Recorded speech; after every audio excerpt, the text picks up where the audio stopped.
Am I the a-hole for letting my spoiled stepson do whatever he wants after asking for a divorce? I am a 45-year-old woman and am currently in the middle of divorcing Jace, my 47-year-old husband of 21 years, while fighting for custody of Lizzie, me and Jace's 15-year-old daughter. It all started 3 months ago when Justin, my 20-year-old stepson, Jace's son, showed up on our doorstep with all of his luggage, smiling like he had a cure for cancer, which he didn't. Instead, he had the bright idea of dropping out of college even though he had only been attending classes for less than a month at that point. Immediately after hearing the news, Jace burst into a speech about how he trusts that our son knows what he's doing and that he could stay in his old room, only to turn on me as soon as Justin left to bring his stuff upstairs. All humor left his face as he started to tell me that Justin needed motherly advice and I needed to stop him from ruining his life. As if he wasn't just telling him that he fully supported his decision. And this wasn't the first time he had done something like this either. Jace was always the fun parent. He refused to tell either of the kids the word no, because he knew that I always would. Lizzie didn't want to do her homework. Jace was completely on her side, telling her that it was me she had to convince. Justin got pulled over after drinking and driving, and I was the one grounding him, while his father helped him steal his keys back. So when he told me I had to, quote-unquote, deal with him, I was already trying not to throw something at him. But just like all the other times, I bit my tongue and walked upstairs to his room. He already had dirty clothes in a pile on the floor, falling out of his dirty clothes basket. His drawers had other clothes messily thrown into them, only partly closed. But his PS5 was already set up and he was logging it back into the internet. Knocking on the door, I watched as he turned to me confused, as I awkwardly stood by his door trying to come up with a plan. But I had no idea what to tell him. So I just asked him what he planned on doing now that he wasn't going to college. He told me that he didn't know yet, that he might use the money that me and Jace had saved up for his next semester on Italy or something. As if we didn't have to take out massive loans just to get that money, and the money that he had wasted on the semester he had just dropped.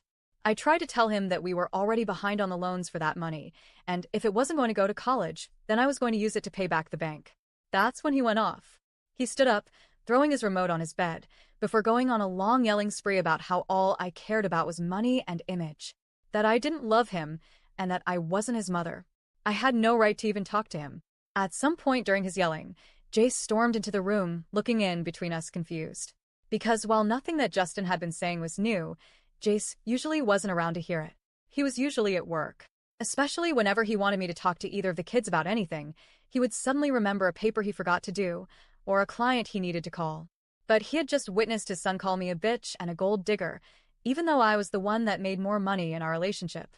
All I wanted in that moment was for Jace to stand up for me once. Just one time.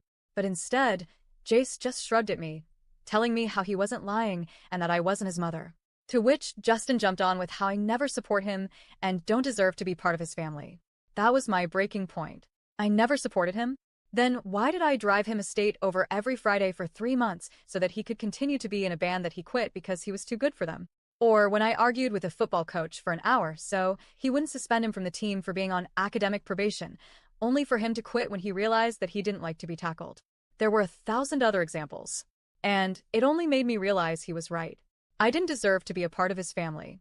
I deserved better.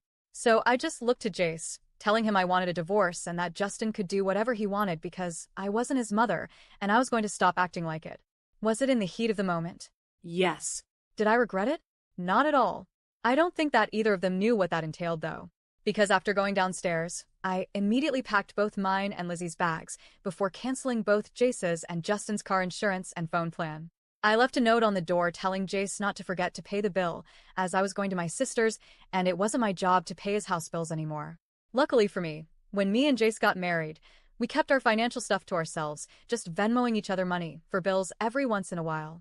At first, Jace had borrowed our neighbor's phone to repay his bill and started to leave multiple voicemails telling me to come home, how I was being irrational. And then after a few days, I got a call from Justin. I couldn't help but answer it, wondering what he had to say to me now. But instead of an apology, he just started ranting about how Jace was freaking out and told him that he couldn't go to Europe because of the divorce and it would hurt my feelings. Then it dawned on me that Jace was still using me as an excuse. So I simply told Justin that I completely supported his trip to Italy if his dad did, which got me even more voicemails from Jace. But I ignored them, kept them saved, while my sister had made me an appointment with her old divorce lawyer. Though a week later when Justin called me again, I decided to answer again. This time he told me that he decided that he didn't want to go to Italy because he would have to renew his passport and didn't want to wait that long. So instead, he wanted to throw a congrats, no more college party at the house. But his dad told him again that he had to talk to me because he didn't want to disturb me when I decided to come back home. So again, I told him that I wasn't bothered by the party, and as long as his dad agreed, he could have the biggest party he wanted. After a month of ignoring Jace's calls, my lawyer finally had the divorce papers drafted up. We had most of our finances separate, so that was easy, and he could have the house. We both already had our own cars. The only thing that would really need discussing was about Lizzie. So after she had sent Jace the papers about the finances and stuff, and a time to meet to split anything else, I stayed low contact still. Well, with Jace at least.